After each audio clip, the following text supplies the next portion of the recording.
The Wonderful Adventures of Nils by Selma Lagerlöf. Translated by Velma Swanston Howard.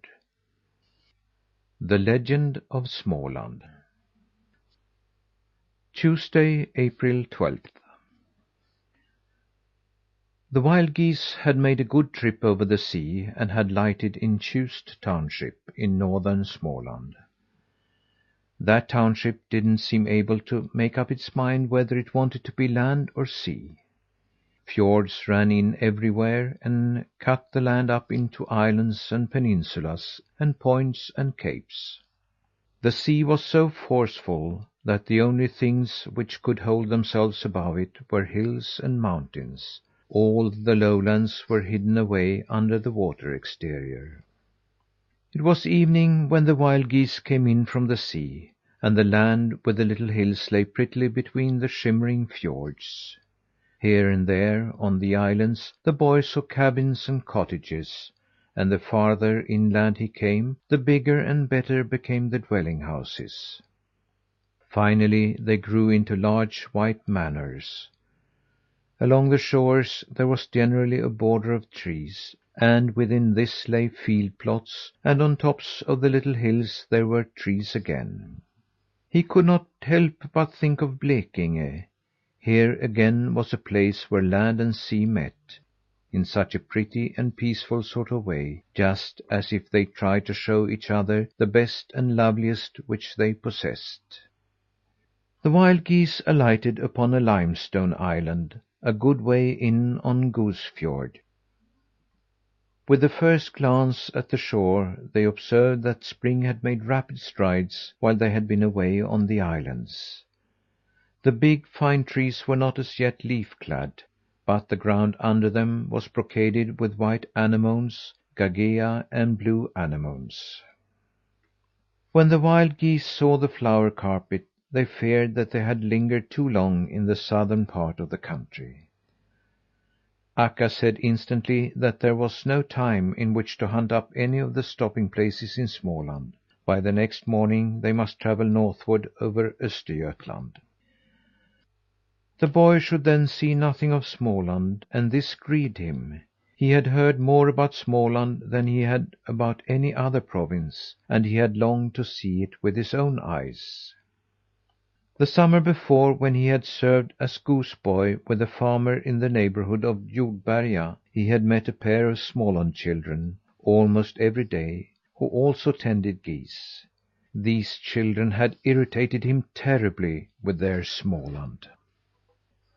It wasn't fair to say that Osa, the goose girl, had annoyed him. She was much too wise for that. But the one who could be aggravating with a vengeance was her brother, little Mats. "Have you heard, Nils Goose Boy, how it went when Småland and Skåne were created?" he would ask, and if Nils Holgersson said no, he began immediately to relate the old joke legend. "Well, it was at that time when our Lord was creating the world. While he was doing his best work, Saint Peter came walking by. He stopped and looked on, and then he asked if it was hard to do. 'Well, it isn't exactly easy,' said our Lord. Saint Peter stood there a little longer, and when he noticed how easy it was to lay out one landscape after another, he too wanted to try his hand at it. 'Perhaps you need to rest yourself a little,' said Saint Peter. 'I could attend to the work in the meantime for you.' But this our Lord did not wish. 'I do not know if you are so much at home in this art that I can trust you to take hold where I leave off,' he answered. Then Saint Peter was angry and said that he believed he could create just as fine countries as our Lord himself. It happened that our Lord was just then creating Småland. It wasn't even half ready, but it looked as though it would be an indescribably pretty and fertile land. It was difficult for our Lord to say no to Saint Peter, and aside from this, he thought very likely that a thing so well begun no one could spoil. Therefore he said: 'If you like, we will prove which one of us two understands this sort of work the better. You, who are only a novice, shall go on with this which I have begun, and I will create a new land. To this Saint Peter agreed at once, and so they went to work, each one in his place. Our Lord moved southward a bit, and there he undertook to create Skåne. It wasn't long before he was through with it, and soon he asked if Saint Peter had finished, and would come and look at his work. "I had mine ready long ago," said Saint Peter, and from the sound of his voice it could be heard how pleased he was with what he had accomplished. When Saint Peter saw Skåne, he had to acknowledge that there was nothing but good to be said of that land. It was a fertile land and easy to cultivate, with wide plains wherever one looked and hardly a sign of hills. It was evident that our Lord had really contemplated making it such that people should feel at home there. "Yes, this is a good country," said Saint Peter. "but I think that mine is better." "Then we'll take a look at it," said our Lord. The land was already finished in the north and east when Saint Peter began the work, but the southern and western parts and the whole interior he had created all by himself. Now when our Lord came up there, where Saint Peter had been at work, he was so horrified that he stopped short and exclaimed: "What on earth have you been doing with this land, Saint Peter?" Saint Peter too stood and looked around, perfectly astonished. He had had the idea that nothing could be so good for a land as a great deal of warmth.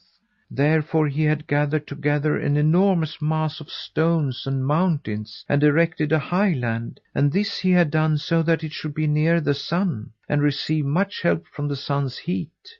Over the stone heaps he had spread a thin layer of soil, and then he had thought that everything was well arranged. But while he was down in Skåne, a couple of heavy showers had come up, and more was not needed to show what his work amounted to. When our Lord came to inspect the land, all the soil had been washed away, and the naked mountain foundation shone forth all over. Where it was about the best, lay clay and heavy gravel over the rocks, but it looked so poor that it was easy to understand that hardly anything except spruce and juniper and moss and heather could grow there. But what there was plenty of was water.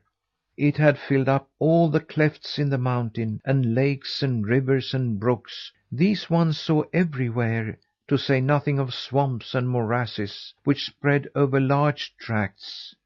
And the most exasperating thing of all was that while some tracts had too much water, it was so scarce in others that whole fields lay like dry moors, where sand and earth whirled up in clouds with the least little breeze.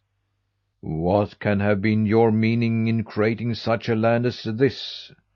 said our Lord. Saint Peter made excuses and declared he had wished to build up a land so high that it should have plenty of warmth from the sun. "But then you will also get much of the night chill," said our Lord, "for that too comes from heaven. I am very much afraid the little that can grow here will freeze." This, to be sure, Saint Peter hadn't thought about. "Yes, here it will be a poor and frost bound land," said our Lord. "It can't be helped." When little Mats had gotten this far in his story, Osa, the goose girl, protested. "I cannot bear, little Mats, to hear you say that it is so miserable in Småland," said she. "You forget entirely how much good soil there is there. Only think of Möre district by Kalmar Sound. I wonder where you will find a richer grain region. There are fields upon fields, just like here in Skåne. The soil is so good that I cannot imagine anything that couldn't grow there." "I can't help that," said little Mats. "I'm only relating what others have said before." "And I have heard many say that there is not a more beautiful coastland than Tjust. Think of the bays and islets and the manors and the groves," said Osa. "Yes, that's true enough," little Mats admitted. And don't you remember," continued Osa, "the school teacher said that such a lively and picturesque district as that bit of Småland which lies south of Lake Vättern is not to be found in all Sweden. Think of the beautiful sea and the yellow coast mountains, and of Gränna and Jönköping, with its match factory, and think of Huskvarna and all the big establishments there." "Yes, that's true enough," said little Mats once again. "And think of Visingsö, little Mats, with the ruins and the oak forests and the legends. Think of the valley through which Emån flows, with all the villages and flour mills and sawmills and the carpenter shops." "Yes, that is true enough," said little Mats, and looked troubled. All of a sudden he had looked up. "Now we are pretty stupid," said he. "All this, of course, lies in our Lord's Småland, in that part of the land which was already finished when Saint Peter undertook the job. It's only natural that it should be pretty and fine there. But in Saint Peter's Småland it looks as if it says in the legend." "And it wasn't surprising that our Lord was distressed when he saw it," continued little Mats as he took up the thread of his story again.